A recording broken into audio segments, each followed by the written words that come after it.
Hello, good morning everyone. Welcome back to my channel मायस creations में मैं लता आप लोगों का ढेर सारा स्वागत करती हूँ। फ्रेंड्स, आज का दिन है मंडे का और मंडे के दिन ना बच्चों की छुट्टी हो गई है क्योंकि विजिबिलिटी बहुत कम है। काफ़ी धुंध हो गई है। आज मैं अभी आप लोगों को दिखाती भी हूँ और आज की वीडियो मैं स्टार्ट कर रही हूँ। बाकी वीडियो मोटिवेशनल ही रहेगी और आप इंजॉय कीजिएगा, सुनिएगा ध्यान से और आपको विजिबिलिटी दिखाती हूँ अभी बाहर बालकनी से। फ्रेंड्स, बालकनी से व्यू बिल्कुल ही धुंध हो गई है। यहाँ से मैं अपने बच्चों की बस देखा करती, देखो मेरा गेट भी नहीं दिख रहा है यहाँ से कुछ भी नहीं। बाहर बिल्कुल ही कुप धुंध हो रखी है। धुंध ही धुंध है भाई, धुंध ही धुंध है।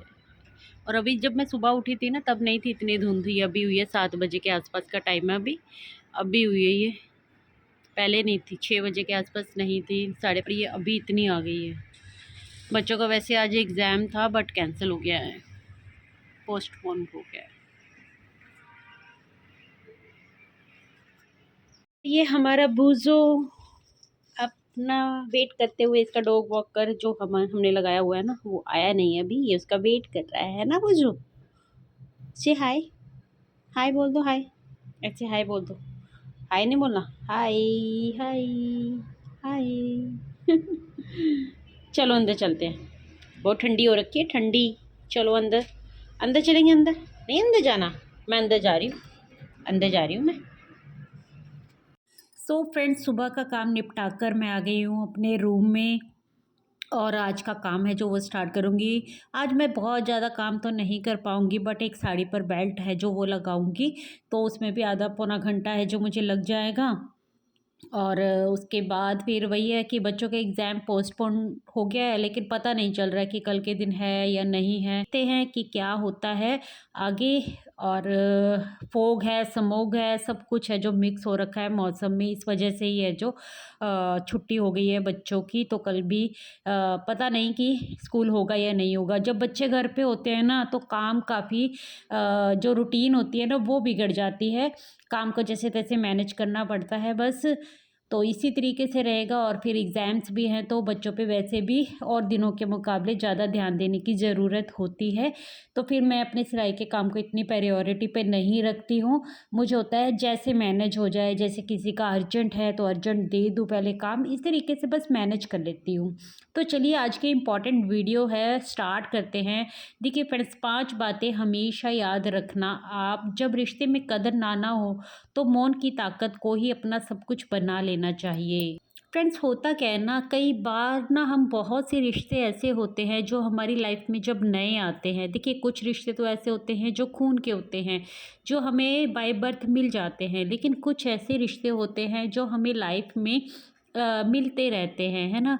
वो दोस्ती का रिश्ता हो सकता है, वो प्यार का रिश्ता भी हो सकता है, और फिर शादी के बाद वो हस्बैंड के साथ रिश्ता भी हो सकता है, और हस्बैंड के साथ साथ जो बाकी ससुराल वाले रिश्तों में मिलते हैं वो रिश्ता भी हो सकता है। तो कई बार हम ना रिश्तों में अपना 101% देने की पूरी पूरी कोशिश करते हैं, लेकिन उसके बाद भी हमें देखने को मिलता है कि उन रिश्तों में ना तो हमारी कदर होती है, ना ही हमें वैल्यू दी जाती है। तो क्या ऐसे रिश्तों में हमेशा बनकर रहना चाहिए, या फिर हमें क्या ही ऐसे काम है जो करने चाहिए या फिर अपनाने चाहिए? तो इस टॉपिक के ऊपर आज हम डिटेल में बात करते हैं। देखिए फ्रेंड्स, आज बैठे बैठे मेरे दिमाग में एक बात आई कि मैंने 40 की होने के बाद अपने काम को, मन पसंदीदा काम को स्टार्ट किया। वो सिलाई का काम भी है, वो यूट्यूब पर काम करना भी है। लेकिन मैं अगर अपने पीछे वक्त को सोचती हूँ, जब शादी के बाद मैं जब यंग एज में थी उस टाइम पे मैंने अपने करियर के ऊपर ध्यान दिया होता और चीज़ें प्लान करके चली होती तो शायद ऐसा लगता है कि बहुत कुछ मैं हासिल कर सकती थी बहुत पहले ही। लेकिन कई बार क्या होता है ना कि हम उस टाइम पे ये सोचते हैं कि हमें अपने रिश्तों को ही 101% देना है, वो रिश्ते हमें अपनाने हैं, उनके बीच में सबके साथ मिल के रहना है। उन सब चीज़ों को करते हुए हम अपने करियर को बिल्कुल ही भूल जाते हैं। हमें नहीं समझ में आता है कि हमें अपने करियर के ऊपर भी ध्यान देना चाहिए। जितना ध्यान हम बाकी रिश्तों के ऊपर दे रहे हैं उतना ही ध्यान देने की ज़रूरत हमें अपने ऊपर भी है। सबसे बड़ी दुख की बात पता है क्या होती है कि इतने साल उन रिश्तों को देने के बाद भी अगर उन रिश्तों में कदर ही ना बची हो, या हम वो कदर कभी या फिर वो वैल्यू कभी हम बना ही ना पाए हों, तो फिर दुखता है। कहीं न कहीं दुखता है कि इतने साल हमने ऐसे ही वेस्ट कर दिए उन रिश्तों के ऊपर जिन्होंने हमारी कभी कदर ही नहीं की, है ना? और यही टाइम, यही प्रीशियस टाइम अगर हमने अपने ऊपर लगाया होता, अपनी सेल्फ ग्रूमिंग की होती, सेल्फ कॉन्फिडेंस को बढ़ाया होता, अपने करियर की तरफ ध्यान दिया होता, तो हम काफ़ी कुछ हासिल कर सकते थे।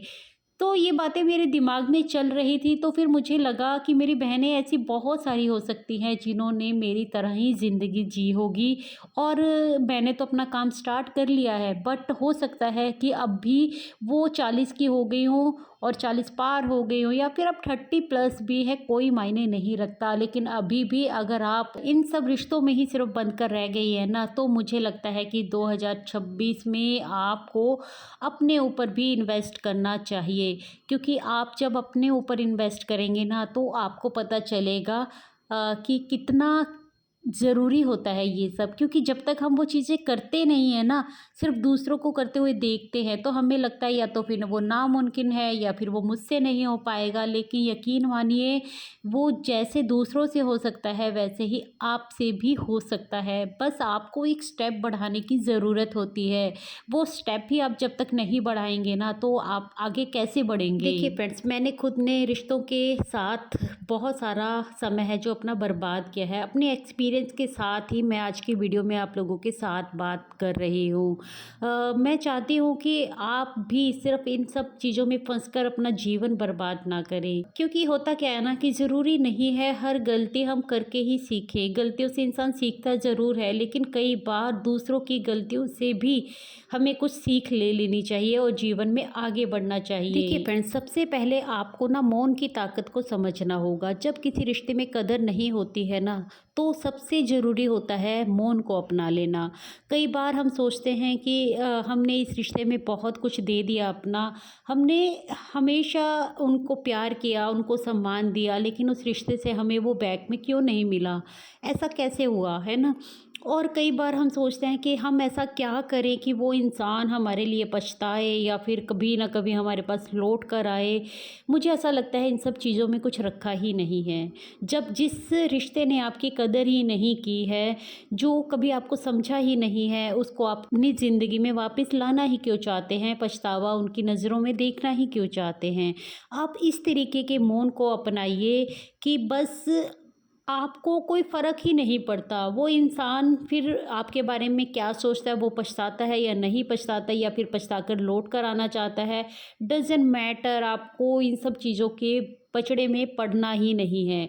जब किसी रिश्ते में ना हमें प्रेम नहीं मिलता ना, प्यार नहीं मिलता, सम्मान नहीं मिलता, समझदारी इसी में होती है कि समय रहते उस रिश्ते से बाहर निकल लिया जाए। जब हम अपनी सेल्फ रिस्पेक्ट के लिए ये कदम उठाते हैं ना, तो हमारे अपने मन के अंदर ना हमारे लिए सम्मान बढ़ जाता है। हम अपने आप से जुड़ पाते हैं। जब हम अपने अंतर आत्मा की आवाज़ सुनते हैं ना, तब हम अध्यात्म से भी जुड़ते हैं। वो ईश्वर ही हमें वो राह दिखा रहा होता है, वो समझदारी दिखा रहा होता है, लेकिन कई बार हम जाने अनजाने इन सब चीज़ों को नज़रअंदाज करते ही रहते हैं।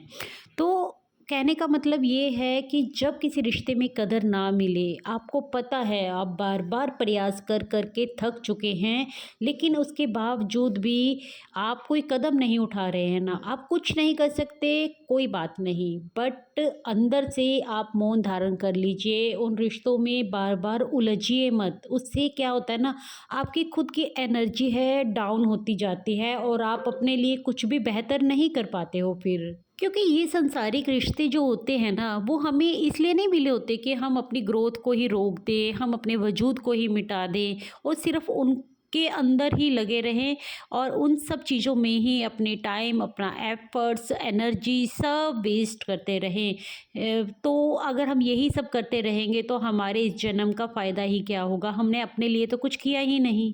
सबसे पहली बात आपको समझ में आई होगी कि हमें मौन से जुड़ना है, अपने अस्तित्व से जुड़ना है। अब बात करते हैं दूसरे पॉइंट की। तो देखिए, दूसरा पॉइंट ये है कि हम अगर अपने जीवन में अध्यात्म से जुड़ जाते हैं और इन सब चीज़ों को समझने लगते हैं, इनके ऊपर काम करने लगते हैं, तो हमें समझ में आता है कि हर आत्मा की अपनी एक सोल जर्नी है, हमारी अपनी एक सोल जर्नी है, उनकी अपनी एक सोल जर्नी है। ना तो वो बुरे हैं, ना हम बुरे हैं, ना वो अच्छे हैं, ना हम अच्छे हैं। सब अपना अपना कर्म भोगने के लिए यहाँ पर आए हैं। सब अपने अपने तरीके से जो है अपनी ज़िंदगी को चलाते जाते हैं। हम सब जानते हैं, देखिए भीड़ में हमें कोई एक ही अच्छा क्यों लगता है ना? इतने सारे दुनिया में लोग हैं, अरबों खरबों लोग हैं, कुछ चुनिंदा लोग ही हमारी ज़िंदगी में क्यों आते हैं? तो सिंपल सा इसका आंसर यही है कि हमारा उनके साथ सोल कनेक्शन है, इसलिए वो हमारी ज़िंदगी में आते हैं और उस तरीके से हमारी ये जर्नी स्टार्ट होती है। देखिए फ्रेंड्स, हम जब भी कभी नए रिश्तों में जुड़ते हैं तो हमने देखा है ना कि कई बार ऐसा होता है ना कि नए रिश्ते हमें बहुत अच्छे लगते हैं, बहुत सब कुछ अच्छा अच्छा जा रहा होता है, लेकिन धीरे धीरे वो रिश्ते वक्त के साथ साथ कड़वाहट पकड़ लेते हैं और हम समझ नहीं पाते हैं कि ऐसा क्यों होता है। ऐसा बस इसलिए होता है कि वो बैड एक्सपीरियंस हुए होते हैं, उनकी लाइफ में कुछ ट्रॉमास हैं जो उनकी लाइफ में हुए होते हैं, तो उनमें उनका कसूर नहीं होता है, वो बैड कर्मा ही होते हैं, हमारे भी हो सकते हैं, उनके भी हो सकते हैं, जो आपस में हमेशा टकराते रहते हैं। तो समझदारी ऐसी ही होती है कि जब आप इन सब चीज़ों को पहचान जाते हैं, जब आपको लगता है कि इस इंसान के साथ आपकी नहीं बन सकती है, तो आप उन सब रिश्तों में दूरी बनाने की हमेशा कोशिश कीजिए। देखिए मुझे ऐसा लगता है एक हस्बैंड और वाइफ़ का रिश्ता ही ऐसा होता है जिसमें कई बार हम अपनी सेल्फ़ रिस्पेक्ट को भी पीछे छोड़ देते हैं। हम बार-बार एक दूसरे से नाराज़ होने के बाद भी एक दूसरे की कमी को महसूस करते हैं। मैं इस रिश्ते की बात बिल्कुल नहीं कर रही हूँ, लेकिन इसके अलावा कुछ रिश्ते ऐसे होते हैं हमारी लाइफ़ में जिनके ऊपर हम बहुत सारा एफ़र्ट्स लगाते हैं अपने, लेकिन उसके बावजूद भी वो हमारे अपने नहीं बनते हैं। और कुछ रिश्ते ऐसे होते हैं, देखिए हमें कुछ सिखाने के लिए आते हैं। अगर कोई हमारे साथ बुरा व्यवहार कर रहा है या फिर हमें नहीं समझ पा रहा है, तो कई बार हम ना एक अलग ही ज़ोन में चले जाते हैं। तो हर एक रिश्ते से मुझे लगता है कुछ ना कुछ सीख मिलती है, वो सीख ही आपको समझनी होती है। और अगर नहीं कुछ उस रिश्ते में बचा होता है, तो सिर्फ़ और सिर्फ़ मौन ही आपको उस रिश्ते से, उस कष्ट से बाहर निकाल सकता है।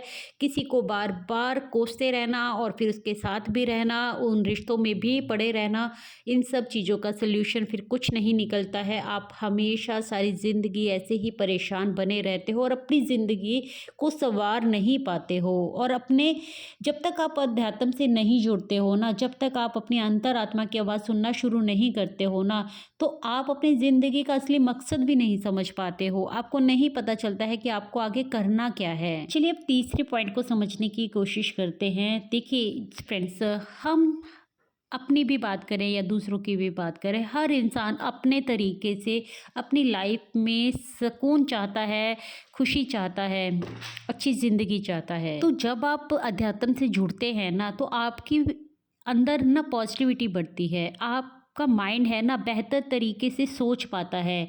जब तक आप अपने अंतरात्मा को नहीं जानते हो, नहीं समझते हो, अपने ऊपर काम करना शुरू नहीं करते हो, आपको दूसरों को बदलने की ज़रूरत नहीं है।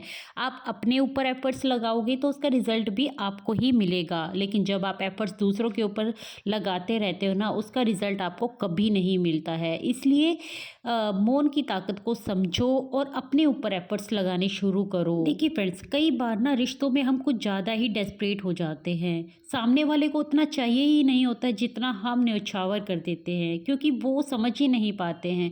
होता है ना, कई बार हम ना सहजता नहीं रखते, पेशेंस नहीं रखते हैं, लेकिन अपने इमोशंस को मतलब कहते हैं ना कि अपने इमोशंस को बयान करने का हर किसी का अपना एक तरीका हो सकता है ना? कोई रिश्तों में ना बहुत जल्दी सहज हो जाता है, लेकिन कोई कोई इंसान ऐसा होता है जिसको टाइम लगता है, वक्त लगता है। लेकिन हम उतावलेपन में ना कई बार रिश्ते ख़राब भी कर देते हैं, क्योंकि सामने वाले को नहीं पता है कि आपकी इंट्यूशंस क्या है, क्योंकि हर किसी के ना लाइफ के एक्सपीरियंसेस अलग रहे हैं। और जब हम बात करते हैं सोल आपकी तो देखिए सोल की जर्नी तो पता नहीं कब किसकी कितनी हो सकती है, हम नहीं जानते हैं। तो उस तरीके से भी रिश्ते हैं ना जो आगे ग्रो करते हैं, बनते हैं, बिगड़ते हैं, टूटते हैं, बिखरते हैं, सँवरते हैं। तो ये सब एक सोल जर्नी है। जिन रिश्तों के बारे में आप समझ जाते हैं कि इन रिश्तों में आगे कुछ नहीं रखा है, सिर्फ़ आपको रोना पड़ रहा है, सिवाय दर्द के आपको कुछ नहीं मिल रहा है ना, तो मौन की ताकत को समझो और बिना किसी ग्रजेस के उन रिश्तों को वहीं समाप्त कर दो। इसीलिए ऐसा नहीं है कि आपको रिश्तों से हमेशा भागते रहना, आप रिश्तों में अपने एफ़र्ट्स लगाओ, लेकिन एक अरसा होने के बाद अगर आपको लगता है कि इस रिश्ते में कुछ नहीं हो सकता है, तो आप अपने कदम पीछे खींच लीजिए। लेकिन अगर आपको सामने से भी अच्छा रिस्पॉन्स मिल रहा है, तो आप बेझिझक उस रिश्ते को अपनाओ, उसमें अपना प्यार, इमोशन सब डालो और सामने वाला भी आपकी बात को समझेगा और आपके प्रति अगर उसका कनेक्शन अच्छा रहा होगा ना, तो वो फिर आगे ग्रो करने वाला है। हमेशा ऐसा ही देखा गया है, जिस पति-पत्नी में बहुत बनती है, हो सकता है विचार ना भी मेल खाएँ, उसके बावजूद भी उनकी बहुत ज़्यादा बन रही है ना, तो ये होता है सोल का कनेक्शन जो पहले से पीछे से चला आ रहा होता है। और जिनकी बनने के बावजूद भी मतलब जिनकी तमाम कोशिशें करने के बावजूद भी आपस में नहीं बन पा रही हैं, इसका मतलब आप समझ जाइए कि कुछ ना कुछ गड़बड़ है। तो उसमें आप सिर्फ़ और सिर्फ़ मौन को या फिर अपनी समझदारी को ही शामिल करके सही डिसीज़न्स ले सकते हो। अब बात करते हैं 4 पॉइंट की। तो देखिए अध्यात्म ये कहता है ना कि ये जो मानव जीवन है ना, ये एक सुंदर यात्रा है। तो हमें इस यात्रा को ना एन्जॉय करना चाहिए। इसमें खुश रहना चाहिए, खुश रहने के बहाने ढूँढने चाहिए और वो बहाने आपके तभी पूरे होंगे जब आप अपने ऊपर सिर्फ़ अपने ऊपर ध्यान देंगे। इसीलिए अपनी जर्नी को सुखमय बनाने के लिए अपने ऊपर ही ध्यान देने की ज़रूरत होती है। किसी को जलाने के लिए, किसी को कुछ दिखाने के लिए या फिर किसी के पछतावे की वेट करने के लिए आपकी ये जर्नी नहीं है। आपको सिर्फ़ अपनी जर्नी के ऊपर ध्यान देना है, मौन की ताकत को समझना है। देखिए ये सब चीज़ें उन्हीं बहनों को समझ में आएँगी जो पहले से इन सब चीज़ों के साथ जुड़ी हुई हैं और या फिर वो भी धीरे-धीरे इन एहसासों से जुड़ती जा रही हैं। क्योंकि जब तक आप अपने आप को पहचानना शुरू नहीं करते हैं, अपने ऊपर ध्यान देने की ज़रूरत होती है इन सब चीज़ों को पहचानने के लिए। जब तक आप संसारिक मोह-माया में फँसे रहते हो ना, सिर्फ़ दूसरों के ऊपर ही दोष निकालना आप जारी रखते हो, तब तक आप इन सब चीज़ों को बिल्कुल समझ नहीं पाओगे और आप मेरी इन सब बातों के साथ डिसएग्री करोगे। लेकिन अगर आप भी इन सब चीज़ों को समझते हैं, अध्यात्म को जानते हैं, मौन की ताकत को समझते हैं, अपने ऊपर काम करने में बिलीव करते हैं ना, तब आप इन सब बातों को बहुत अच्छे से समझ पाओगे। अध्यात्म ही हमें सिखाता है कि ये सुंदर मानव जीवन हमें अपने लिए मिला है, अपने लिए लाइफ लेसन्स हमें सीखने हैं, ना कि हमें दूसरों को लाइफ लेसन्स देने हैं। सबका अपने कर्म है, सबको लाइफ लेसन्स है जो वक्त के साथ साथ मिल ही जाते हैं। चलिए बात करते हैं आखिरी पॉइंट की यानी कि 5th पॉइंट की। तो वो है एक्सपेक्टेशंस मत कीजिए। दूसरों से एक्सपेक्टेशंस जितनी आप लगाओगे हमेशा दर्द ही पाओगे। और बिना एक्सपेक्टेशंस के जब आप कोई भी काम करते हो, चाहे वो रिश्तों में एफ़र्ट्स लगाना हो, अपनी एनर्जी लगाना हो या फिर समय लगाना हो, वो हमेशा आपके लिए फ़ायदेमंद ही रहता है, आपके लिए ही होता है वो। फिर आपको पता होता है कि आप सिर्फ़ अपने लिए कर रहे हैं जो कर रहे हैं। लेकिन जब आप ये सोचकर मन में भाव रख के करते हैं ना कि मुझे भी कल को इसका रिज़ल्ट मिलेगा या फिर मैं इसको प्यार दूँगा तो बैक में मुझे भी प्यार मिलेगा, तो ये कलयुग है भाई, ऐसा इसमें नहीं होता है। आप हर एक रिश्ते में वो सब चीज़ें नहीं पा सकते हो। अगर इन सभी रिश्तों में जो आपकी लाइफ से जुड़े हुए हैं उनमें से एक रिश्ता भी आपको आपके एफ़र्ट को अपनाता है ना, तो बस उसी की कदर कर लो, उसी के बारे में सोचकर खुश रहो और उसी को अपना टाइम, एफ़र्ट एंड एनर्जी भी दो। सब कुछ उसी के ऊपर न्यौछावर कर दो। और अगर आपको लगता है कि आपकी लाइफ में कोई भी ऐसा एक इंसान नहीं है ना, तो बस उस ऊपर वाले को अपना लो। उसकी गोद में जब आप जाके बैठ जाते हो ना, उसी को अपना हाथ थामने के लिए बोल देते हो ना, तो फिर वो आपका हाथ कभी नहीं छोड़ता, आपको डिसअपॉइंट कभी नहीं करता। आपकी एक्सपेक्टेशन से कहीं ज़्यादा बढ़कर वो आपको देता है। मेरा तो यही मानना है। आपके क्या विचार हैं इस बारे में, आप कमेंट सेक्शन में ज़रूर से मेरे साथ साझा कर सकते हैं। इस वीडियो का एंड मैं यहीं पर करती हूँ। मिलती हूँ आपसे कल एक न्यू वीडियो के साथ। आई होप मेरी आज की वीडियो आप लोगों को अच्छी लगी होगी। अच्छी लगी हो तो कमेंट कर दीजिएगा, लाइक कर दीजिएगा, शेयर कर दीजिएगा, और चैनल अभी तक सब्सक्राइब नहीं किया है तो सब्सक्राइब कर दीजिएगा। और हाइप का ऑप्शन आता है ना, तो प्लीज़ से मेरी वीडियो को हाइप देना बिल्कुल मत भूलिएगा। मैं मिलती हूँ कल एक न्यू वीडियो के साथ। Take care, bye bye, thanks for watching guys.